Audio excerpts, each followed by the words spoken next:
Share website tí ó wà ńbí. Website tí ó wà ńbí la máa lò fún news trading. Forex Factory. Yes, Forex Factory. Tẹ́ bá ti wọ bẹ̀ bí ó ṣe máa kọ́kọ́ rí ni.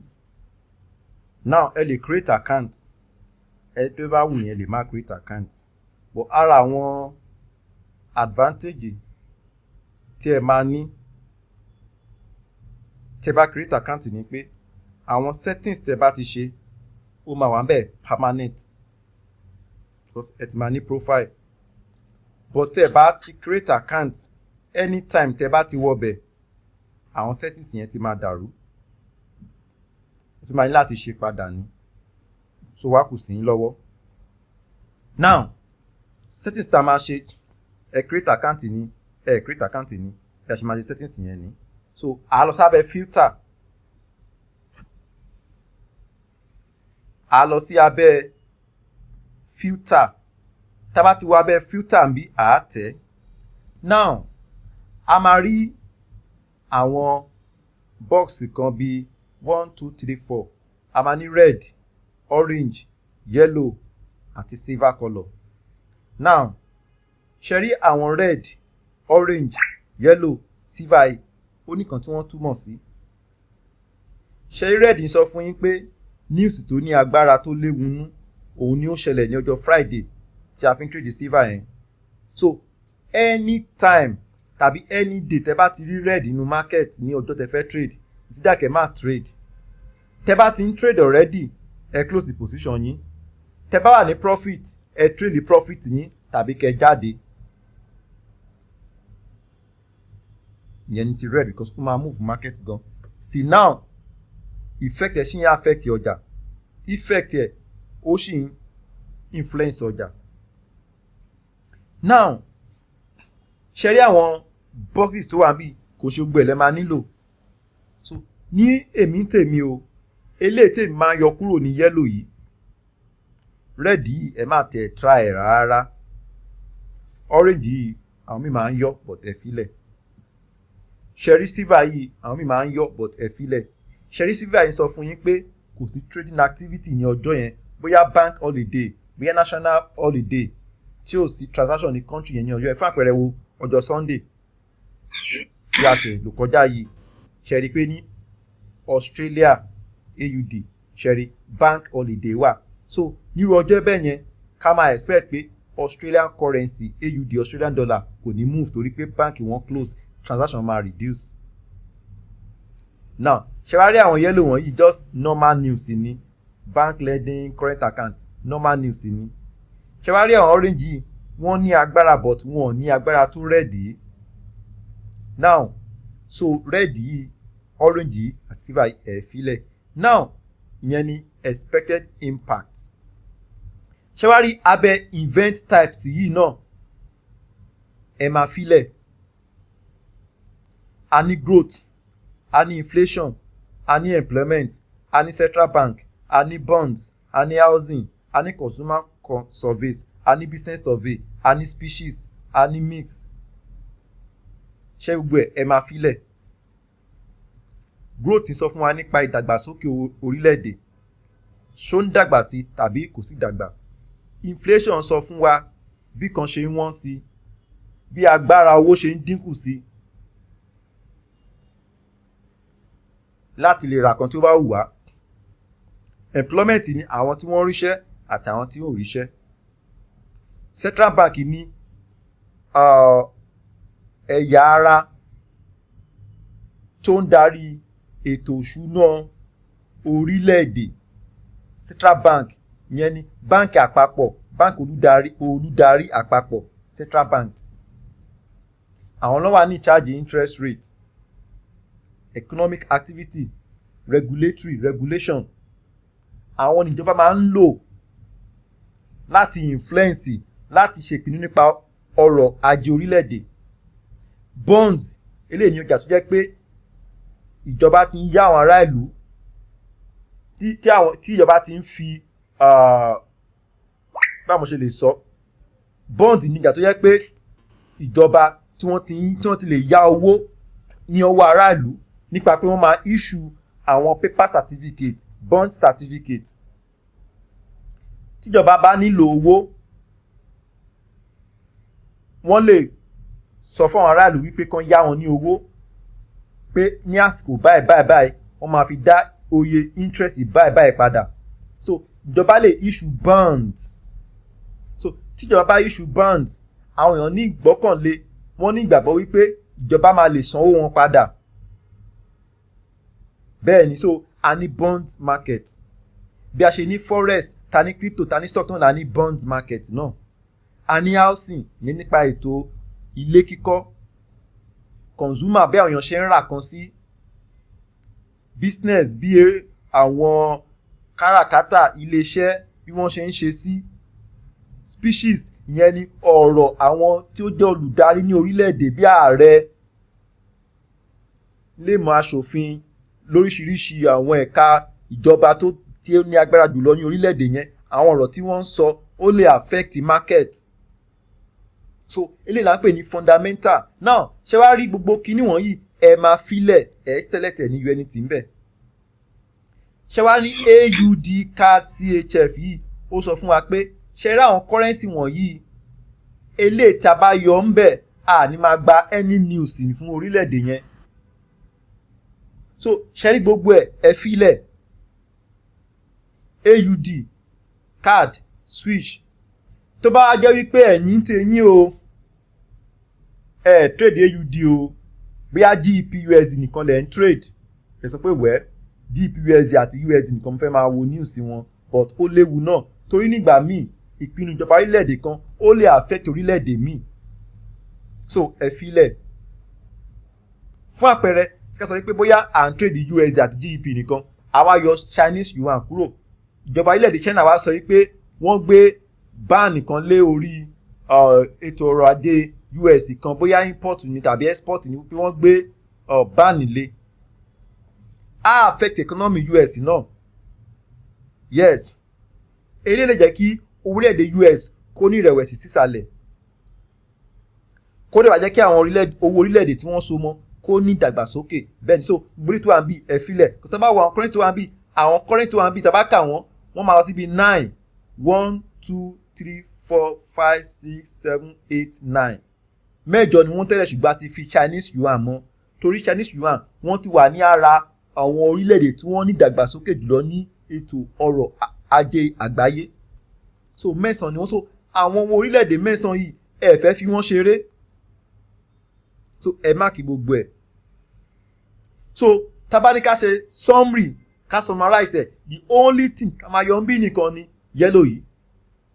Náà tẹ́bá ti wá ṣẹ̀ṣẹ̀ tán ẹ wá sọ pé default, ẹ sọ pé this week. Tẹ́bá sọ wípé today, nǹkan tó bá ń ṣẹlẹ̀ lénìí nìkan lẹ máa rí, ó ṣe ṣe kẹ́ má rí ti ọ̀la tàbí kẹ́ má mọ̀ nǹkan tó fẹ́ ṣẹlẹ̀ ní ọ̀la. Tẹ́bá ní pé tomorrow, ti ọ̀la nìkan lẹ máa rí, ẹ lè má rí nǹkan tó ń ṣẹlẹ̀ lénìí. Tẹ́bá ní pé today and tomorrow, tèní àti tọ̀la nìkan lẹ máa rí. Tẹ́bá ní pé yesterday, àwọn news tó ti ṣẹlẹ̀ ní àná nìkan lẹ máa rí. But tẹ́bá ní pé this week, gbogbo tó bá ń ṣẹlẹ̀ ní ọ̀sẹ̀ ni ẹ máa rí. So this week lẹ máa mú, ẹ wá tẹ apply filter. Tí bá tẹ apply filter ẹ máa rí pé kí ló ṣẹlẹ̀, gbogbo àwọn yellow ta nìyẹn ó ti pòórá, àwa ní red, silver àti pupa. So àwọn yellow yẹn excess ni a nílò ẹ̀. Now tá bá wá ń trade, àwọn kan tí a máa wò ní, tẹ́ bá wò ní báyìí ní ọjọ́ Monday báyìí, kò sí news kankan ní èní lọ́jọ́ Monday, ọkàn wọn èèyàn balẹ̀, wọ́n ṣe bí ó ṣe wù wọ́n nínú ọjà. Tẹ́ bá tún wo ọ̀la, kò sí news kankan. Apá ibi ni date wá wà, eléyìí ni àkókò tí news yẹn máa jáde. Now ṣe rí settings tó wà ń bí náà, a tún gbọ́dọ̀ ṣẹ̀ sí àkókò orílẹ̀-èdè tí a wà. Tí o bá correct time frame yín tàbí time tó wà lórí laptop yín, fún àpẹẹrẹ báwo laptop mi tó wà ń bí báyìí, ó ní 2015, ìyẹn ní 8:15, tẹ́ bá wo bí ẹ máa rí 8:05, ó correct. Àsìkò tí mo visit, tí mo wọ website yìí 8:05 ni.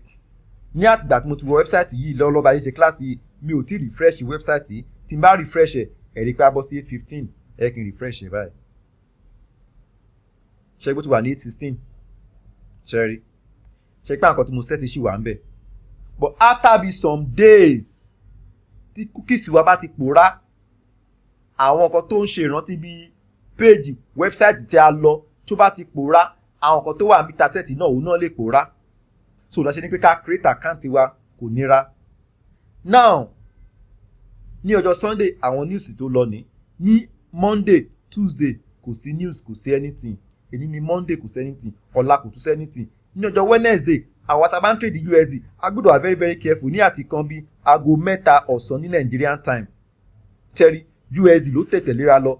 Danger ní ọjọ́ Wednesday, danger 1 2 3 4, danger 4 ni ó wà ní aago 1 ní ọjọ́ Wednesday. So àwọn tá bá ń trade currency tó bá jọ mọ́ bí USD ká máa ṣọ́ra, tàbí ká má tẹ̀ trade gan lọ́jọ́ yẹn.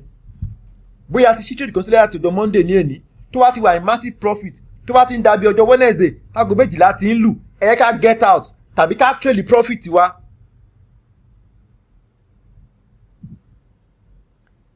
Now ṣẹ̀rí àwọn figure tó wà ní apá ọ̀tún bíi ó ní bá ṣe máa interpret ẹ̀, máa ṣàlàyé ẹ̀ fún wa. Tẹ́ bá ṣe ń tẹ̀síwájú, ẹ wo Canada the same Wednesday ní 2:45 p.m. a tún ní Bank of Canada rate statement, a tún ní overnight rate, a tún ní Bank of Canada press conference ní ọjọ́ Wednesday. Ẹ̀yin náà wá imagine èèyàn tó ń trade USD Canada tí ò wo news tó wà ń bí, ewu ní ọ̀nà méjì, ewu ní USD, ewu ní Canada. Irú èèyàn bẹ́ẹ̀ ó dẹ̀ tí wá lọ ń scalp, ó tí wá ń day trade, kò wá òkú tó ṣẹlẹ̀ Wednesday rẹ pé ẹni tó fi ewu tó fi ń ṣeré ni. Yorùbá ní ẹni tó fi iná sórí òrùlé sùn ṣẹ́rí. So ewu ni ní ọjọ́ Wednesday fún àwọn tó bá ń trade Canada àti USD. Ẹ wá wo ewu tó máa jẹ́ fún àwọn tó bá ń trade USD Canada. Àwọn tó bá ń trade USD Canada ogun gidi ni. Àwọn tó bá ń trade GBP Canada wàhálà ni. New Zealand Canada wàhálà ni. GBP USD, any currency tá bá so mọ́ USD wàhálà ni. Any currency tá bá so mọ́ Canada wàhálà ni. Now àwọn tó máa léwu jù ni àwọn tó bá ń trade USD àti Canada yẹn gangan, àwọn gan ni wàhálà máa ṣẹlẹ̀. So ní ìgbà míì ó lè favour wa, ní ìgbà míì ó lè go against wa. Ẹ ká wo trade tá ṣe ní tí màtẹ́yìn tá dánwò ní ọjọ́ Friday. Àárọ̀ dáadé kíláàsì wà yẹn, àárọ̀ ni. Àárọ̀ ká lọ trade yẹn silver. Nìkan bí àárọ̀ bí concept aṣọ yẹn, concept yẹn work. But kí ló ṣẹlẹ̀? News yẹn bàjẹ́. Ẹ ká lọ wo concept yẹn. Tẹ́ bá wo concept mo sọ fún yín yẹn. Ṣé ìgbà tá sweep ẹ̀? Ẹ ká wo market ṣe move. Àfẹ́lẹ́ àfi kí ni? Àfi sweep ẹ̀. Now ẹ wá wo àwọn tó wọlé. Kò ní bí a concept yẹn work. Concept yẹn work but news yẹn àwọn tó wọlé ń bí. Ṣó fún wọn ní 2 àbí kò fún wọn 2:1 ratio? Ó fún wọn náà but news yẹn ṣe kí ni? Kí la wà ń bí? 13-15. Ẹ ká lọ́kọ̀ tó ṣẹlẹ̀ ní 13-15. 13-15 ní ọjọ́ Friday. A lè lọ sí last week. A tẹ arrow tí ó wà ń bí àti padà sẹ́yìn. Tá a fẹ́ lọ sọ́jọ́ iwájú náà, a tún lè wò kan náà tó ṣẹlẹ̀ ní tó ń bọ̀ ní ọ̀sẹ̀ tí a ti wọ̀. Ṣẹ̀rí next week June 14 to June 20 a lè wo náà. Bẹ̀rẹ̀ ká lo tẹ̀yìn ká lọ́kọ̀ tó ṣẹlẹ̀ ní May 31 to June 6. Friday yẹn ṣẹ́rí òní non-farm employment change. Kódà nígbà tí èmi àtẹ̀yìn ta parí kíláàsì yẹn mo ṣe live market analysis ní orí YouTube tí mo dẹ̀ ń sọ wípé èmi àti student kan à ń ṣe trade kan lórí silver but news yìí ń bọ̀. Àwọn tó máa ń take irú trade ní orí USD kí wọ́n jáde tàbí kí wọ́n dáàbò bo profit wọn. Tó bá yẹ pé attend the live stream yẹn ni gbọ́ bẹ̀ yẹn. Ṣẹ́rí news yẹn jáde ó favour orílẹ̀-èdè Amẹ́ríkà. Favour tó jáde ó pọ̀ ju expectation, ó surprise àwọn èèyàn. Kí ló ṣẹlẹ̀? Gbogbo àwọn ọjà tí a so mọ́ USD ìrẹ̀wẹ̀sì wọlé wọn ni. Now ẹ máa wo time tó wà níbí 1:30 ní news yẹn ti bẹ̀rẹ̀ sí react láti 1:15 ní orí nínú ọjà. 1:30 ní news yẹn jáde tàbí tí a expect ẹ̀. Ẹ ká lọ wo packet yẹn padà. Ṣẹ́rí 1:15 ní market yìí open. Ó parí ní 1:30. Eléyìí tó ṣí ní 1:30 13:30 kí ló ṣe? Ṣẹ́rí ṣe bó ṣe move, ṣe bó ṣe bàkan jẹ́ gan. Now àwọn tí wọ́n trade news yìí tí wọ́n trade the news tó fi stop wọn síbí tí wọ́n ride ẹ̀ lọ they made 7 risk to reward ratio tó máa wọlé 15 minutes 7 risk to reward ratio. Now àwọn kan wà tó jẹ́ pé news ni wọ́n máa ń trade ká má ti jẹ́ ilé tán báyìí ó tún da bóyá lẹ́yìn ọ̀sẹ̀ kan tí news bá ti ń bọ̀ kó tó padà sínú market.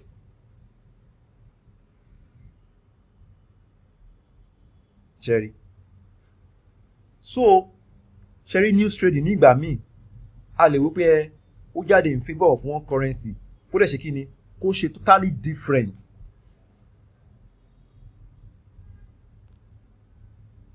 News ó wà complicated nígbà míì a máa expect pé ó yẹ kó lọ belé kò ní lọ bẹ́ẹ̀.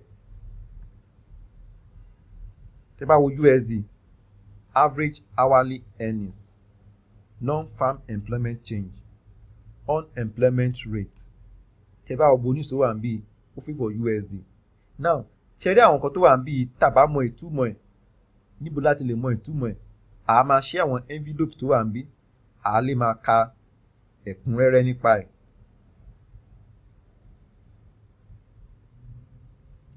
Bureau of Labour Statistics àwọn eléyìí ló máa ń ṣe ìwádìí àtúpalẹ̀ nípa àwọn nǹkan tó bá ń lọ. Wọ́n ní change in the price businesses pay for labour excluding the farming industry. Àwọn tó ń ṣiṣẹ́ tó jẹ́ labourer tó ń jẹ́ oníṣẹ́ tó ń jẹ́ workers oye tí àwọn company sọ fún wọn wọ́n wá ní actual greater than forecast is good for currency.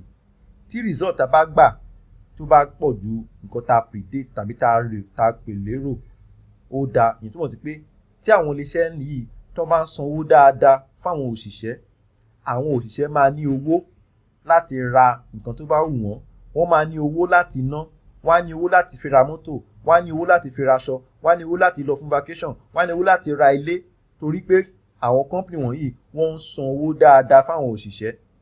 Ìyẹn ni change in the price businesses pay for labour excluding farm industry ṣùgbọ́n a fi ti iléeṣẹ́ ọ̀gbìn sí ìyẹn ni farm náà ṣe ni pé non-farm.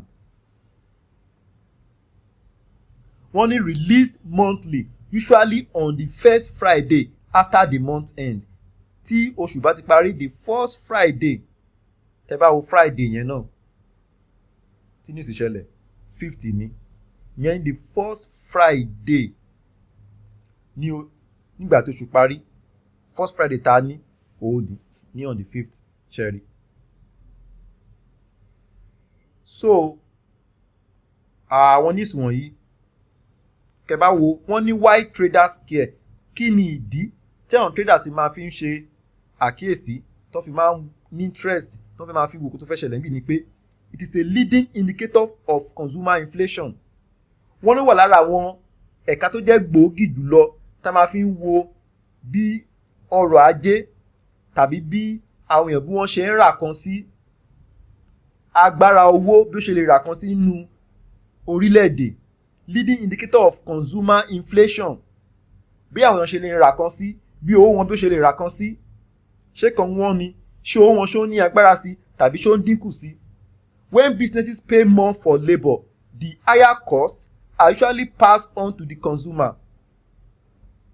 Wọ́n ní tí àwọn iléeṣẹ́ àwọn company tí wọ́n bá sanwó fún àwọn tó bá wọn ṣiṣẹ́ pay more tó máa sanwó tí ó pọ̀ fún àwọn òṣìṣẹ́ wọ́n lélẹ̀ yìí máa kí ni ó máa transfer sí àwọn consumer. Kò tá à ń sọ níbí ni pé tíṣẹ́ bá wà tẹ́wọ̀n lè ṣe látọ́ san owó fáwọn tó bá wọn ṣiṣẹ́ eléyìí máa jẹ́ kí irú orílẹ̀-èdè bẹ́ẹ̀ kí tẹ̀síwájú máa lọ kíkan máa dán mọ́rán. Summary tó wà níbí ni now tẹ́ bá lọ wọlé tẹ̀lé sọ fún wa pé non-farm employment change. Now ṣe rí hourly earnings yìí ó máa ń bá non-farm employment change ó máa ń bá rìn pọ̀ ni. Tá bá ní pé iléeṣẹ́ ńlá iléeṣẹ́ wọ́n ń san owó fún àwọn òṣìṣẹ́ yẹn túmọ̀ sí pé nírú orílẹ̀-èdè bẹ́ẹ̀ iṣẹ́ náà máa wà. Tí àwọn company tí wọ́n máa ń sanwó dáadáa fún àwọn workers definitely irú company irú orílẹ̀-èdè bẹ́ẹ̀ iṣẹ́ máa wà fún àwọn èèyàn láti ṣe. Ẹ ká lọ wo sàlẹ̀ ń bí. Wọ́n ní change in the number of unemployed people during the previous month excluding the farming industry wọ́n ní àwọn tí ò rí iṣẹ́ ṣé wọ́n pọ̀ sí ni tàbí wọ́n dínkù ju ti oṣù tí a lò kọjá. Wọ́n ní change in the number of employed. A ní employed, a ní unemployed. Ṣé rí employed àti unemployed wọ́n máa ń bára wọn rìn. Ṣé rí ní àárín bíi nìkan ti máa ń dàrú mọ́ àwọn èèyàn ní nǹkan ti máa ń dàrú because òyìnbó máa ń da ẹlòmíì máa ń confuse ẹlòmíì. Tó máa ní èèyàn wà employed èèyàn ní iṣẹ́. Tó máa ní unemployed èèyàn tí ò ní iṣẹ́ ní kákọ́ síbí. Kájà lè kúrò ẹ̀yìn ti kọjá lè. Now tá bá nìkan jẹ́ employed.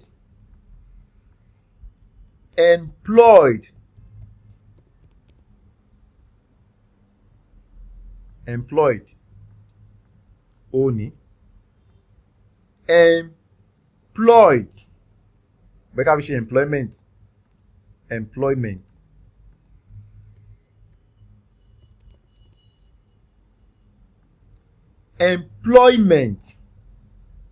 ẹ̀ka tó wá wo unemployment.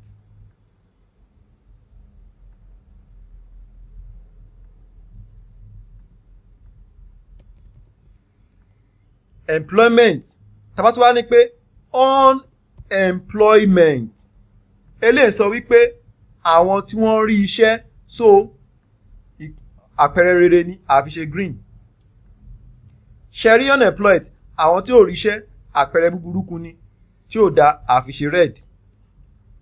Now tàbá ní pé employment yẹn ni pé àwọn tí wọ́n rí iṣẹ́ ní orílẹ̀-èdè ṣé wọ́n pọ̀ ju ti oṣù tí ó kọjá lọ. Àwọn tí ò rí iṣẹ́ ṣé wọ́n pọ̀ ju ti oṣù tí ó kọjá lọ. Now mo fẹ́ bi yín ní ìbéèrè ẹ̀yin tẹ́ wà ní kíláàsì yìí. Tá bá ní pé àwọn tí wọ́n rí iṣẹ́ ní oṣù tí a wà yìí pé wọ́n pọ̀ ju ti oṣù tí a lò kọjá lọ, kí ló ń sọ nínú orílẹ̀-èdè yẹn? Kí ló sọ pé orílẹ̀-èdè yẹn ń ṣe? Ṣé ìtẹ̀síwájú ni tàbí ìtẹ̀sẹ́yìn? Ìtẹ̀síwájú. Good. Tá bá ní pé àwọn tí ò rí iṣẹ́ wọ́n pọ̀ ju àwọn tí ò rí iṣẹ́ ní oṣù tí ó kọjá, kí ni ìtumọ̀ ẹ̀? Ẹkọ́nọ́mì yẹn ń padà sẹ́yìn. Ẹ ṣé. Ìlú wọn ń padà sẹ́yìn. Ẹ ṣé. Now bíbí ni àwọn èèyàn máa ń gbé síra. Now tá bá fẹ́ wá rí pé employment yìí pé ó ń da, a gbọ́dọ̀ máa rí nọ́mbà tó ń jẹ́ positive tó ń plus tó ń lọ sí òkè. Ṣeré léyìí tó bá ti ń lọ sí òkè economy yẹn da nìyẹn. But tó bá ní minus economy yẹn lọ sí ìsàlẹ̀ yẹn túmọ̀ sí pé àwọn tí wọ́n employ wọn ò rí iṣẹ́.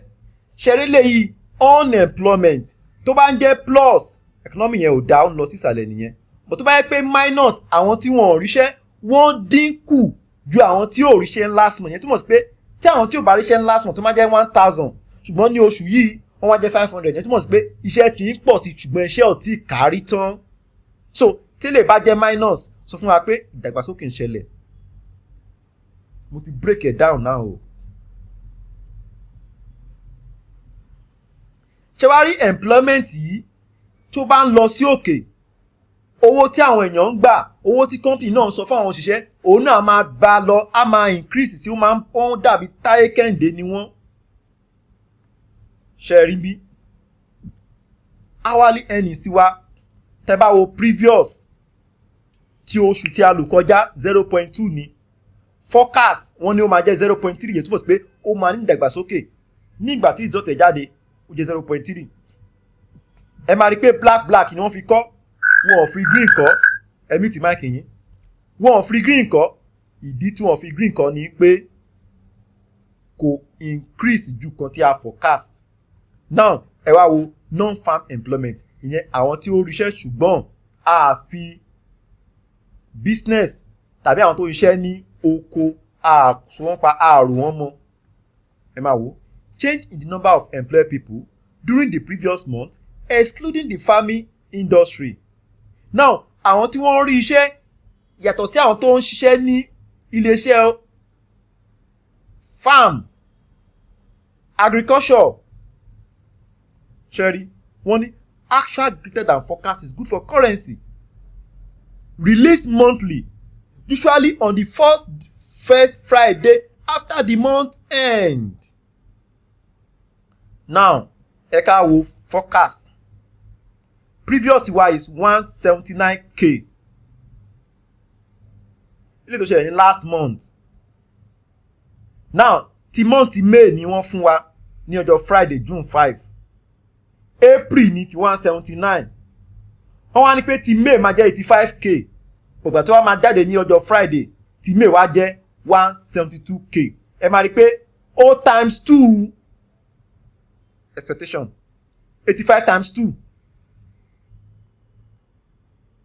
kí ló jẹ́ 170. kí la ní bí 172. ó ṣe ìlọ́po méjì forecast, ó ṣe ìlọ́po méjì kan táwọn èèyàn nílé èròǹgbà pé ó máa jáde. So surprise yẹn pọ̀ jaburata. òun náà ṣe rí pé gbogbo àwọn owó tí a so mọ́ USD àti BTC gan gbogbo wọn ló ṣe kí ni ló pòfo ṣẹ́rí. tá bá ń gbọ́ òfo ọjọ́ kejì ọjà ká lọ wo June 5.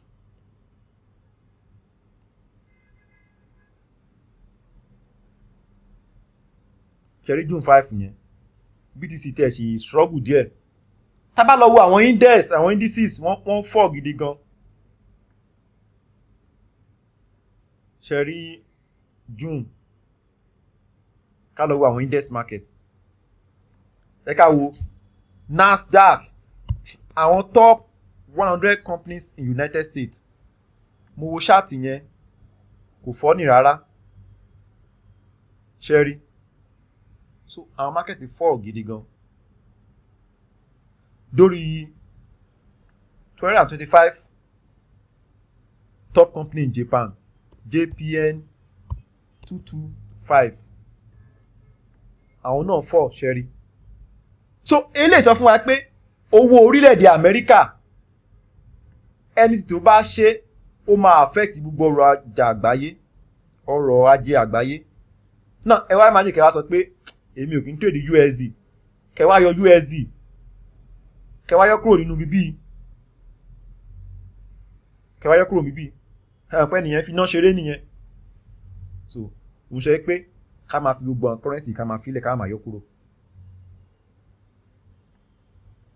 Now ṣẹ́rí unemployment àwọn tí ò ríṣẹ́ ṣé wọ́n ń dínkù tàbí wọ́n ń pọ̀ sí.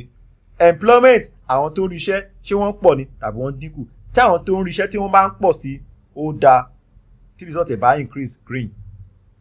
ẹ ká sọ pé bí a result ẹ̀ wá ṣe kí ni ó wá dínkù, bí wọ́n ṣe sọ pé 179 yẹ ká sọ pé ó wá dínkù síbi 80 tàbí síbi 70 ó máa jẹ́ pupa o. ẹ ká wọlé tó wà ń bí unemployment claims, ìyẹn àwọn tó sọ pé wọn ò rí iṣẹ́ 225k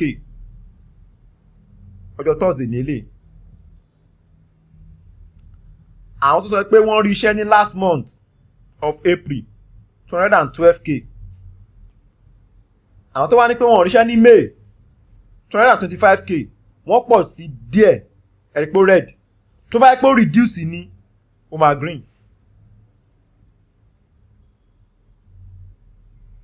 ṣe mo ṣe ń fọ sílẹ̀ tí mò ń fọ tó dẹ̀ ń yé wa tó ń yé wa.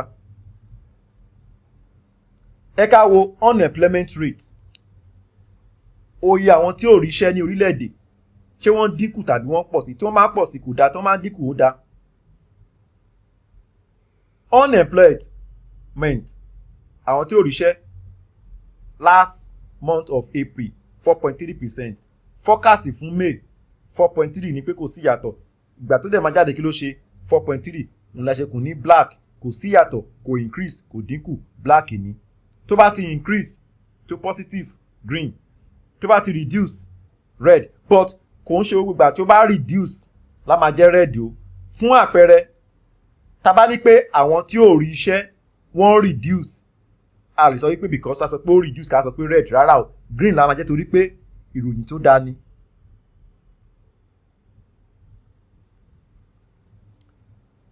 ẹ máa wo employment change tó wà ń bí fún Canada. àwọn tí wọ́n rí iṣẹ́ change ní April ó wà minus, ẹ túmọ̀ sí pé kò dáa. àwọn tí ò rí iṣẹ́ change wọ́n pọ̀. oṣù tí wọ́n forecast fún May wọ́n ní àwọn èèyàn rí change dáadáa ju oṣù April wọ́n sọ pé 10.6k ní bọ̀gbà tí result máa jáde ó jẹ́ 87.8k result sọ wípé àwọn tí wọ́n rí change wọ́n pọ̀ téèyàn bá rí change kí ló túmọ̀ sí ó túmọ̀ sí pé iṣẹ́ pọ̀ ní orílẹ̀-èdè yẹn jaburata tó bá fi kan sílẹ̀ tó di pé o la ojú àti ríṣẹ́ míì orílẹ̀-èdè yẹn dá nìyẹn ṣùgbọ́n ní orílẹ̀-èdè míì kí wọ́n bá ti lè mú ẹ tó kúrò níbiṣẹ́ àbí tó ń lé ẹ kúrò níbiṣẹ́ báyìí tó bá ṣọ́ra o lè lo 3 years tó ríṣẹ́ mi o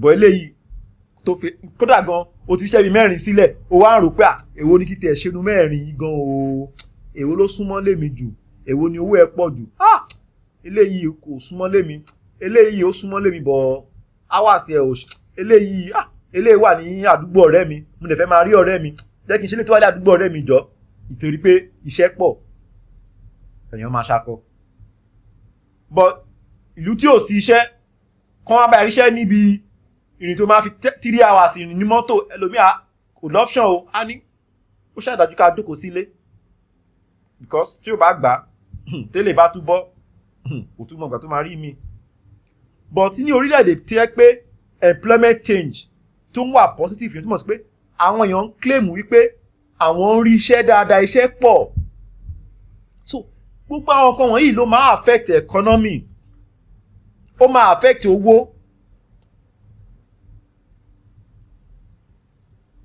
àwọn kinní wọ̀nyí ò nira láti understand but ó tún nira nípasẹ̀ pé kò ṣeé predict ó lè jáde kó dáa kí ọjà kan go against ọ̀nà sọ pé news ìdá lójú méjì ni a lè lo kó favour wa ó tún lè bẹ́ èèyàn náà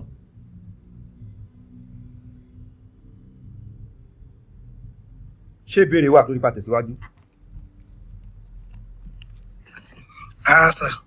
ok ó dàbí mo rí notification kan lórí profile yín pé last class yín on the 9th of June ni a máa parí àwọn fíbò tá à ń bá lọ àtàrí ṣe àwọn chaplain tó wà more important torí pé máa wrap up things ní wíìkì yìí so ẹ ká wo àwọn other news factor ẹ ká wo GDP eléyìí náà wà ní ara àwọn economic factor tó jẹ́ pé a máa fi ń wo economy orílẹ̀-èdè bí ó ṣe rí wọ́n ní change in the inflation adjusted value of all goods and services produced by the economy actual greater than forecast is good for currency released quarterly about 65 days after the quarter ends it is the broadest measure of economic activity and the primary gauge of the economy's health. Sherry, news trading tẹ́ bá mọ̀ tẹ́ bá understand ẹ lè máa fi make owó gan bá tún fẹ́ bó èèyàn lọ́wọ́ náà ó lè rán èèyàn padà lọ sóko ìyẹn tí ó bá manage risk ẹ̀ so bí wọ́n ṣe máa ń trade news máa fún yín ní àṣírí ẹ̀ àṣírí news trading máa fún yín nínú kíláàsì yìí. Now ṣe tí a bá trade news yẹn màá cut session yìí kúrò ẹ̀yin nìkan lè máa jẹ àǹfààní session yẹn tí wà ní kíláàsì yìí. Now ṣe rí ibi yẹn ẹ ká sọ pé bóyá ẹni